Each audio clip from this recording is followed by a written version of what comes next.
these words on your heart. Okay? We are excited that all of you have come to celebrate and honor the 80th birthday of Jack Miller.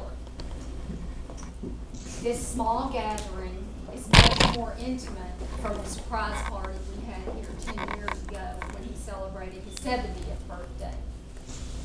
So if you're wondering why you're here tonight, it's because he made the guest list this time, not us.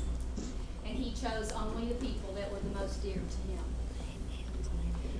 I feel enormous pride, pleasure, and pressure to stand before all of you tonight representing the oldest of each tribe. When I finish this toast, I will ask Cameron and then Miller to say a few words as they represent the oldest of the other tribes.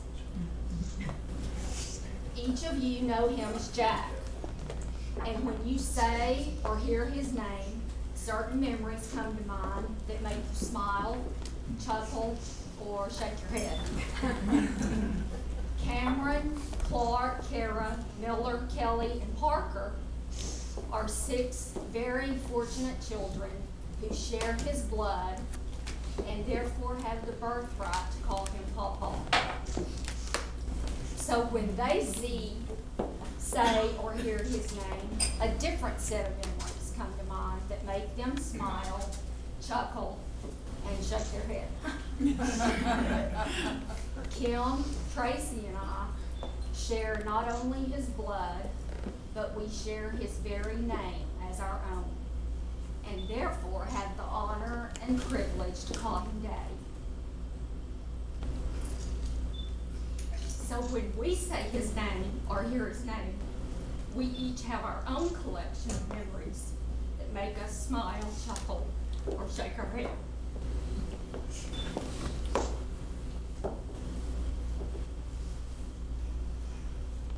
We have precious shared memories that we love to tell over and over.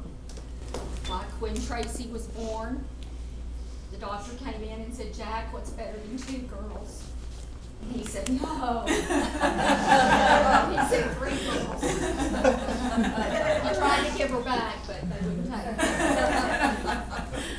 And one of our favorite memories is on Rosemont, whenever we were all 3 very young, and he was trying to get us to do something that we didn't want to do. He would always say, "Let's pretend I'm your daddy and you have to do what I say."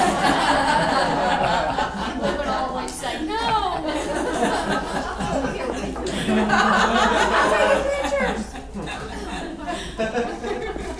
Or on Rosemont, the 3 of us would wait for him to come home from work so we could see the fuzzy cotton ball that had accumulated in his belly button from the wearing all day.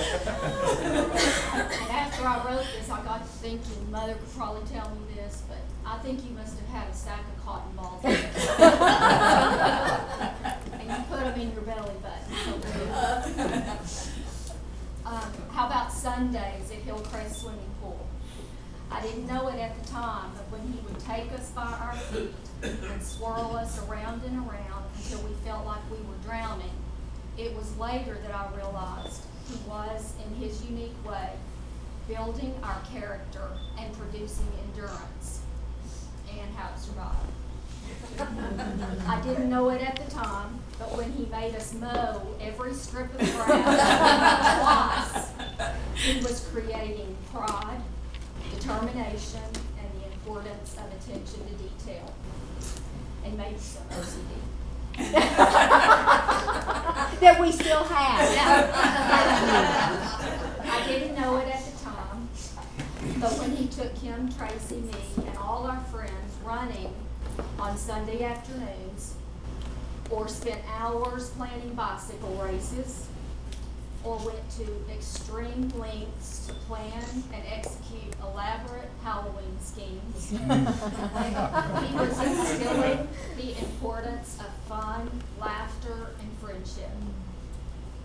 I didn't know it at the time, but when he built Snake Stadium, Jerry, you know about that. And then went on to create and coach the Jacks and Spinnings baseball teams. He was teaching us a respect for teamwork and just how good a cold beer can taste. Yeah.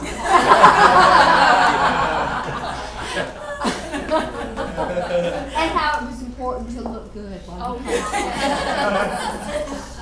I didn't know it at the time, but when he and Mother bought my first car, a maroon 442 with loud pipes and a big ceramic knob for the gear shift, and brought it to the parking lot of Mesquite High School so all my friends could see. He was teaching me a respect for the past.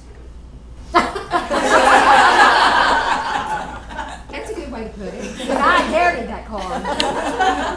Of course, I could go on and on, but I will summarize by saying that when Kim, Tracy, and I consider our accomplishments in this life, none brings greater joy or pride than when we are introduced or referred to as Jack Miller's daughter. Happy birthday. Thank you.